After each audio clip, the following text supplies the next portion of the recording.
भी atomic number और atomic mass के बीच में कंफ्यूज हो जाते हो, तो चलिए आज पढ़ते हैं इनके बीच का डिफरेंस। किसी भी एटम में तीन चीज़ें होती हैं। पहला होता है आपका इलेक्ट्रॉन, ठीक है, फिर होता है आपका प्रोटॉन और तीसरा होता है आपका न्यूट्रॉन। अब इनका चार्ज देखते हैं। इलेक्ट्रॉन में नेगेटिव चार्ज, प्रोटॉन में पॉजिटिव चार्ज और न्यूट्रॉन आपका न्यूट्रल होता है। बट हम कंफ्यूज कहाँ होते हैं? हम कंफ्यूज होते हैं जब एटॉमिक नंबर, मास नंबर, ये चीज़ें बोली जाती है। तो चलो अब इसमें जान लेते हैं।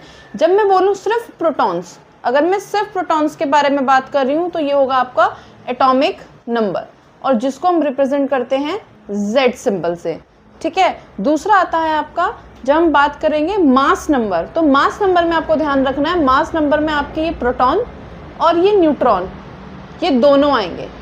तो जहाँ पर ये आपके दोनों आ रहे हैं उसको हम बोलते हैं मास नंबर, ठीक है। अब आप इसमें कंफ्यूज मत होना, और इन्हीं को proton plus neutron, mass number क्या होता है? न्यूट्रॉन प्लस प्रोटॉन, इनको ही हम न्यूक्लियॉइड्स भी बोलते हैं।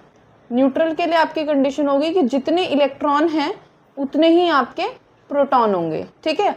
अब इसमें नेक्स्ट चीज़ क्या ध्यान रखनी, अगर आपको ऐसे दे दिया कार्बन और यहाँ कुछ लिखा है और यहाँ कुछ लिखा है, ठीक है, यहाँ पर है आपका 12 और यहाँ पर है 6, तो इसका मतलब है ऊपर वाला जो है ये आपका मास नंबर है, ठीक है, और जो ये नीचे वाला है ये आपका एटॉमिक नंबर है, ठीक है। तो अब आप मुझे बताओ, अगर आपको ये कंसेप्ट समझ आ गया, अगर ये 6 है एटॉमिक नंबर तो ये क्या बता रहा है, ठीक है, और अगर ये 12 मास नंबर है तो ये क्या बता रहा है। और अगर वीडियो अच्छी लगी हो तो सब्सक्राइब फॉर मोर।